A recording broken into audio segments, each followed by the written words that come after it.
كاكا مين يعني وقت ما هو شيء حميد تسيت يجي ما ام خلقوا مردم كردواري من اللي دروسه حميد كرمن بوا ولي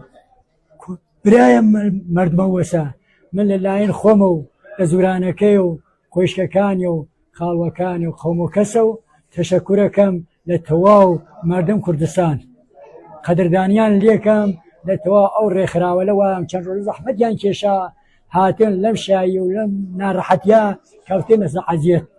كل بمارستان اما كان روجا شد زيارتانا كل مراسم كان زحمت كيشنو بخاطر